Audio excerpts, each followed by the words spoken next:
দেখ superlative degree,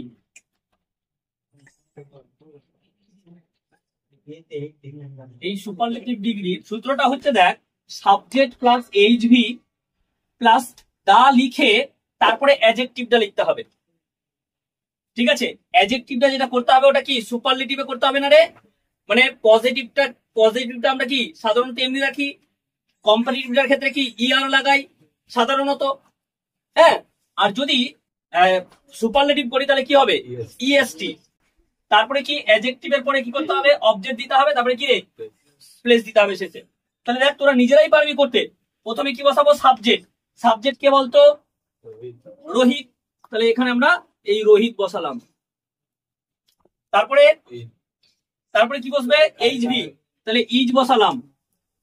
তারপরে কি লিখবো এবার একটা দা লিখবো, এই দা লিখে অ্যাডজেক্টিভ লিখবো। অ্যাডজেক্টিভ কোনটা, এই যে গ্রেট আছে তাই না, এটা হচ্ছে ডিগ্রি, এটাকে কি করব গ্রেটেস্ট করব,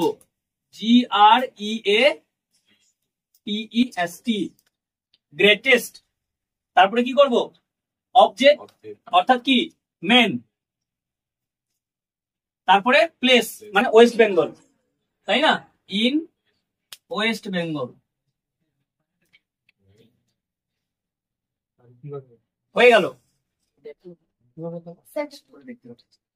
বুঝতে পারলি? আচ্ছা আরেকবার দেখ আমরা কি করলাম। প্রথমত কি বসালাম সাবজেক্ট, সাবজেক্ট কে আছে এই লাইনটার রোহিত, রোহিত বসালাম। তারপরে কি বলতে সূত্র অনুযায়ী এইচভি, আমি তো লাইনটাতে খুঁজে এইচভি খুঁজে বসালাম তাই না। তারপরে কি বলেছি দা লিখে অ্যাডজেক্টিভটা বসাতে হবে, তাহলে দা বসিয়ে দিলাম। তারপরে অ্যাডজেক্টিভ খুঁজতে গেলাম, এই যে অ্যাডজেক্টিভ আছে এটাকে বসিয়ে দিলাম তাই না রে। তারপরে আমরা কি করেছি অবজেক্ট বসিয়েছি। অবজেক্ট কোনটা এখানে মেন করে, এই যে মেন হচ্ছে অবজেক্ট, সেটাকে আমরা বসালাম। তারপরে কি ইন ওয়েস্ট বেঙ্গল অর্থাৎ এই যে প্লেসটাকে আমরা শেষে বসিয়ে শেষ করলাম। ওকে সবাই বুঝতে পেরেছিস? অ্যাডজেক্টিভ কি করে চিনবি তাই না।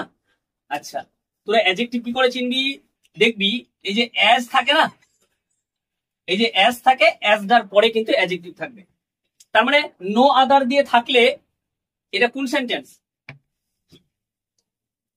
পজিটিভ না, কোন degree, no other very few দিয়ে থাকলে কোন ডিগ্রি পজিটিভ ডিগ্রি। আর পজিটিভ ডিগ্রি থাকলেই অ্যাজ থাকবে না থাকবে না, তো সূত্রে লেখা আছে না অ্যাজ থাকবে, তো অ্যাজ থাকলেই পরে তারপরে যেটা আছে ওইটা। তাছাড়া তোরা নিজেরাও জানিস যে অ্যাডজেক্টিভ কাকে বলবো, গ্রেট গুণ বোঝাবে, বুঝতে পারলি তো। পরে পরে তোদের অভ্যাস হয়ে গেলে পরে দেখবি, তাহলে অত্যন্ত সহজ না, পরীক্ষায় আসলে পারবি তো, ব্যাস।